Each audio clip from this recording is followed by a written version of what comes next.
Congratulations. How are you feeling? How has been the journey mu Luganda?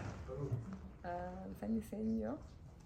Journey yabadde sinyangu nnyo, of course. Nali president ya class ya Miss Uganda class 2024. So of course nali nkulembera abaana ng'obayamba emotionally obasupportinga webakwetaaga. So waliwo bingi mu boot camp nga public speaking, okubeera leader. Twakola activity nyingi of course, naye nsanyuse nnyo. Nebaza Mukama, nebaza bazadde bange, nebafaani bange bonna bansupportize. Njagala n'okwebaza Miss Uganda Organization okunchuzinga okubabeera queen era 2024-2025. Kiwulikisa kitya wali eri nga basomye erinnya lyo nti gwe Miss Uganda 2024-25? Badde mpulira nga siri wano, siri mu nsi eno. Naye era nsanyuse nnyo ndowooza Mukama yankimpadde. So ngenda kitwala ate nsaba ntambule ne Mukama. Banno bo bakuyambye batya okubeera nga otuuka ku buwanguzi buno bw'oliko, kubanga olumu bagamba obuwanguzi tosobola bwetuusaako wekka? Kituufu. Era banyambye nnyo, twali ba roommates nga bw'otulaba wano. So twali tweyambala mu class nga tusoma babiri oba basatu. Twali tukola activity nyingi nga tweyambako. Kiki osobola osuubiza bannayuganda naddala mu reini eno ey'omwaka omulamba by'osuubira okukola?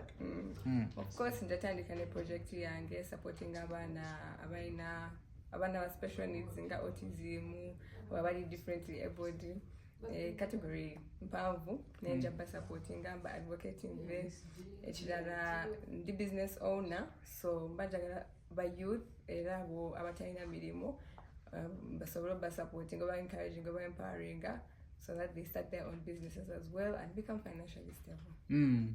So era gwe kenyini gwagenda representing Uganda mu mpaka za Miss World. Yes. Oba bwesige ki nti nno ogenda kukola osingewo ne ku Hannah oba ne ku Queen Abenakyo bwe baatuteeka? Of course I can't say much, but then I pray for God to help me and yeah, hopefully we'll be able to take it in 2025 Miss World. Yes. Sureya, ogamba otya? First runners up Miss Uganda 2024. Kiwulikise kitya okubeera nga gwe katugambe gwe first assistant we wa Nina sanyo lingi. I feel so happy. Natasha tagged a lot of work and I am so happy to be there. Njamuni amba in case of anything, I am always there for her. Yes. Okay. Nabatanzi. Ate gwe. We are very happy for Natasha. Tuli basanyufu nnyo. Abadde president waffe. Ayinempisa nnungi ate era betwabadde tugambye any girl who wins we shall be happy for her.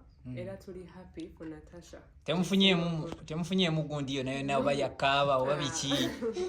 Ekitukaabizza ssanyu tutuuse wano abaana babadde bangi. From auditions mwabalaba abaana bangi. Kati okuyitamu abaana bonna okutuuka wanene ku top 3. Kyamaanyi nnyo. So ffe kyekitukaabya nugu. Eri abantu abo ababeerawo ne bagamba nti ono adde tasaana kutuukaawo oba biki, adde tasaana wangula. Kiki obagamba? Omuwala kasaba mulonda n'ayita mu auditions. Kitegeeza n'agenda mu bootcamp, kitegeeza agwana. So buli gwe balonda okuva mu bootcamp abaana abasembyeyo akigwana. So teri muwala atakigwana, ne weyandibaddaani akigwana as long as bamulonda yajja ne yeesimawo ne bamulonda n'agenda mu bootcamp. Yes. Kiki oyinza okugamba abategesi ba Miss Uganda okutwaliza awamu? Bannange twebaza mama okusingira ddala. Kwaffe we tubeere yabanga mama waffe yatuzaala okugulu ekkuluma banaye mama aliwo dduka wa mama. So ffe twebaza nnyo mama olw'okuba nti yatandika Miss Uganda eno kuba ffe twempoweringa. Ng'owulidde omwana omwagambye ku stage yali tasobola nakwogera. Tukeera ku makya ne tugenda mu classes. Tusoma ebintu ebyenjawulo, okwogera, okweyisa obulungi, okuba n'empisa ng'abaana abawala, associating otya n'abantu, bintu bingi. So Miss Uganda Organization etuyamba nnyo mu bintu bingi tasobola na bagamba. From how you speak to how you talk to how you interact with people. So Miss Uganda Organization tujebaza nnyo ffe era tetugenda baswaza. We are going to do everything that you've taught us. Ate era we make you proud, mama. Brenda, tutuuse ku nkomerero ya Miss Uganda ne tufuna omuwanguzi wa 2024-25. Kiwulika kitya jja nebadde etya era omuntu oyinza mu mugambo oyo nti gundi character eriki ya Natasha? Nga bwe ngamba nti otuteeka abaana mu bootcamp bwe tusobola okubamanyira, bwe tuba tetubatteeyo tetusobola kubategeera. Natasha banne bamulonda nga president waabwe, ate tunaba nagenda mu bootcamp ne bamulonda nga president. Weewaawo abaddeko n'abavuganya like really close n'ebintu ebira simanyi nawe nyinza binnyonnyola, ebintu biba bingi nnyo ebifuulisa omuntu ki ebifuulisa omuntu ojja kunsasira nkowe n'amaaso omugalaba, ebintu ebifuula omuntu Miss Uganda. N'ate kati for her olugendo lutandika butandisi, kubanga buli muntu yenna abafuuse Miss Uganda olugendo luba lutandika butandisi. Kati tulina okutandika okwetegekera Miss World, ate alina okuddamu asome byabadde asoma mu bootcamp nga bikubisiddwamu emirundi ng'esatu. Ekyokulabirako ekyokumpi ndowooza nga bwe mwalaba Hana bwe yali nga ku final ya wano, ate si bwe yali nga tutuusewa nga tutuuse ku Miss World. Okiwulikisa kitya okubeera nti tobaddewo nnyo resistance y'amaanyi oluvannyuma lw'okulangirira omuwanguzi nga jubilations ekazisinzeeko okuwakanya?